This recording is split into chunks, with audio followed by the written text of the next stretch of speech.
এটা হচ্ছে পয়লা বৈশাখের দ্বিতীয় দিনের ভিডিও, আর আমি যাচ্ছিলাম মসলান্দপুরে। আমাদের এখান থেকে একটা অটো লাগে মসলান্দপুর যেতে। এখন আমি উঠে গেছি অটোয়, আর আমি যাচ্ছিলাম কিছু শপিং করার জন্য।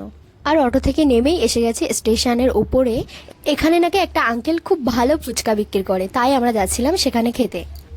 আজ আমার কপালটাই খারাপ যে দোকানটাই বন্ধ। আমি এই মাথা থেকে ও মাথা হেঁটে গেছি এত গরমের মধ্যে, বাট দোকানটাই বন্ধ। কি করা যাবে, এখন যাচ্ছি আবার নিচের দিকে কিছু শপিং করব। এখানে ট্রেন যাচ্ছিল, তো একটু দেখিয়ে দিলাম।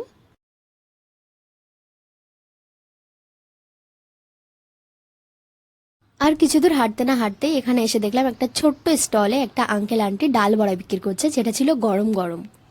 আর এর সাথে ছিল মির্চি ফ্রাই আর গ্রিন চাটনি, যেটা দিয়ে খেতে অসাধারণ লাগছিল। আমার তো খুব ভালো লেগেছিল, সত্যি টেস্ট অসাধারণ ছিল। আজ আমি অনেক দিন পর এসেছি মসলান্দপুরে। এখন খেতে খেতে যাচ্ছি বাজার কলকাতায়। আমি যেটা নেব, যে কালারটা নেব, সেটা আমি এখানেও পাইনি, পুরো মার্কেটে কোথাও পাইনি। আর আয়না দেখলে মেয়েরা ঢং করবে না, এটা কখনো হয়? তাই এখানে একটু ঢং করছিলাম, তারপরে আমরা বেরিয়ে গেলাম।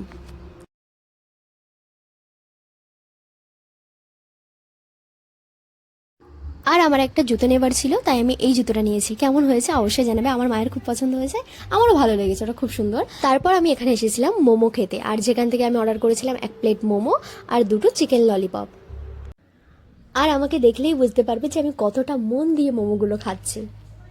আমার তো ঠান্ডার সময় বেশি খেতে ভালো লাগে মোমো টোমোগুলো, গরমের সময় গরম জিনিস অতটাও ভালো লাগে না, বাট ইচ্ছা হলো খেতে আজকে। কিন্তু এটার টেস্ট সত্যি ভালো ছিল, স্যুপটাও ভালো ছিল, আর বিশেষ করে এর যে চাটনিটা দিয়েছে এটা দিয়ে আরও খেতে বেশি ভালো লাগছিল।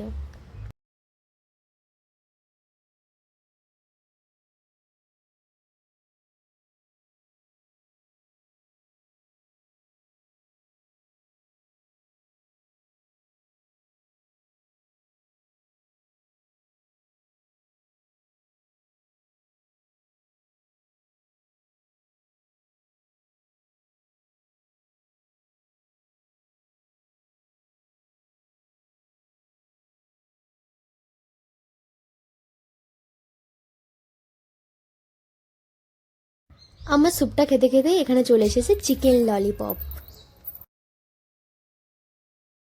এটাকে সুন্দর সসের মধ্যে ডিপ করে আমি এটাকে খেতে গেছি। আমি এতটাও বুঝতে পারিনি যে এটা বেশি গরম ছিল, আমার ভীষণ জোরে গরম লেগেছে। তো এটাও সত্যি খেতে ভালো ছিল।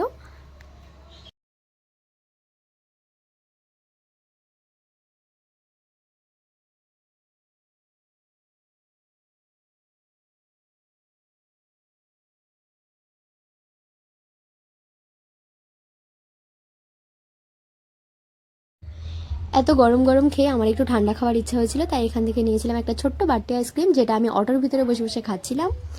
সো বাই, তোমরা ভালো থেকো, আর আমার ভিডিওতে সুন্দর কমেন্টের জন্য তোমাদের সবাইকে অনেক ধন্যবাদ।